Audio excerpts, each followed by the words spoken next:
What up, witches? Welcome to the FertiliTEA. I'm very excited to answer this specific question about when do you ovulate, how many days is it, etc.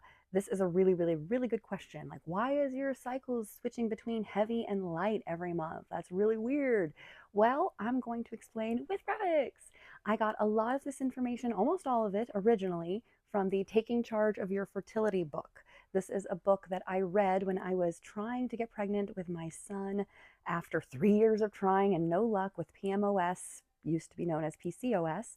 I read this book and felt so dumb that I didn't know all this information before. It felt so common knowledge that I was like, why wasn't I told? So I'm going to refer to this book for anybody who's confused about anything related to their menstrual cycle, ovulation, trying to get pregnant, trying to avoid pregnancy, and everything in between. There's also information in here about menopause, about endometriosis, about PMOS, formerly known PCOS.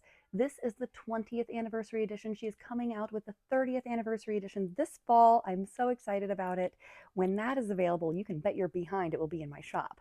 Until then, click the link below to get this version. In the meantime, the FertiliTEA is what I do on Substack and on here to answer questions about what I've learned. Key warning here, not a doctor, not a medical provider, well-educated and well-informed. So let's get into it. I'm going to start off here with a graph that will explain the fertility awareness method. 1 second. This is a chart for charting fertility awareness. This is what a menstrual cycle looks like when you are charting all of the different features and symptoms and everything. So right over where you see the red, that is your menses. Then we have the gray blocks. Those are your cervical fluid. They circle the days where they were intimate. Those are the days that they had sex.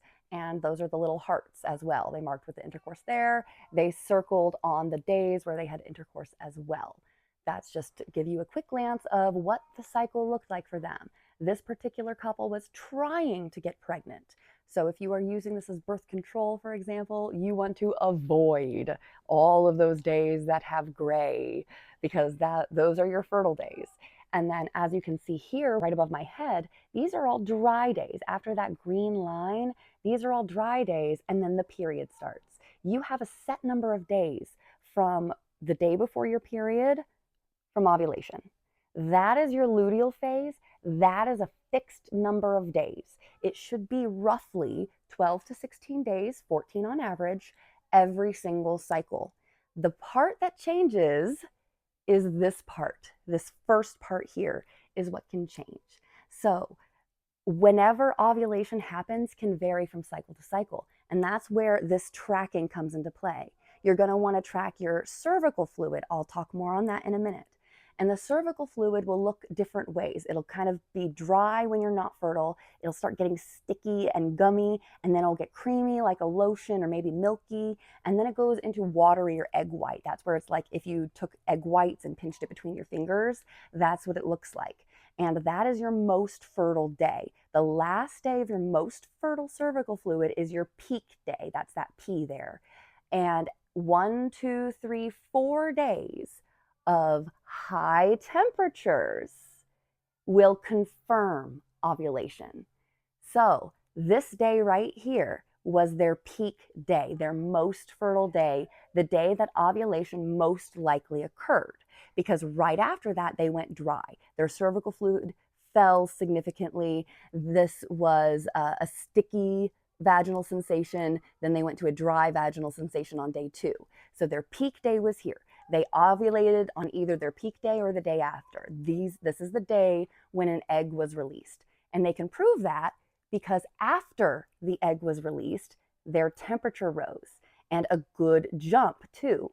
And it went and stayed high for more than 3 days after the peak. That is when you confirm ovulation. When you have 1, 2, 3 days after the peak of high temperatures, that's the day that you ovulated. That's how you confirm it. Now, if you cover up these spots right here, you're like, oh, okay, it looks like I ovulated. I can confirm ovulation probably happened. My cervical fluid dried up. I don't feel wet anymore. Everything's very dry. And another thing you can check is your cervix.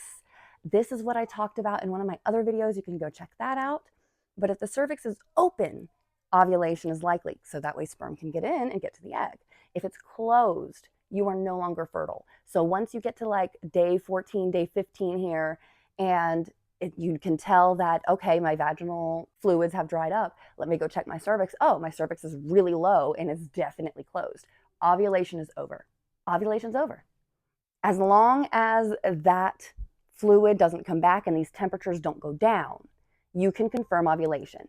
These temperatures should remain high throughout your luteal phase until your period starts.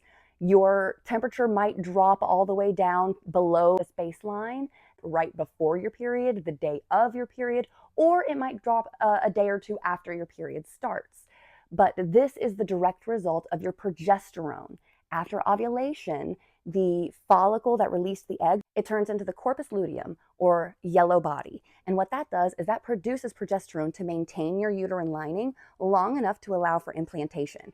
If implantation of a fertilized egg is going to happen, it's going to happen in your luteal phase. And it typically, most often happens, around 80% of the time happens on day 9. So around 9 days after ovulation is most frequently when implantation happens. About 2 days after that, on day 11 or 12, is when you could expect to get a positive pregnancy test if implantation happened by 9 days post-ovulation. So that's how you can tell if you're ovulating. You can confirm it with the basal body temperature, and you can confirm that you are experiencing fertile days and that estrogen shift by your cervical fluid. That's caused by the estrogen hormones. This is caused by the progesterone hormone. And then when progesterone falls, because that corpus luteum I mentioned, when that dies off is about 14 days, that 12 to 14 days. So 12 to 14 days before your period starts is when ovulation happens. To figure out when it's happening for you, you have to chart. You have to do this.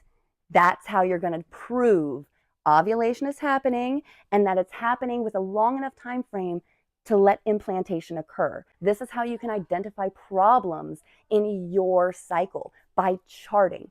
And the book, Taking Charge of Your Fertility by Toni Weschler, she has a master's in public health. This is the 20th anniversary edition. When the 30th anniversary edition comes out, you can bet your ass it'll be in my shop.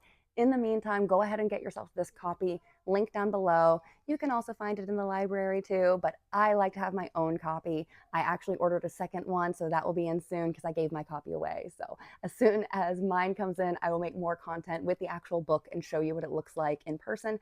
Until then, check out my Substack. I've done a whole presentation, not a doctor, well-educated and well-informed, using this book. Thank you so much for joining me. Later, witches.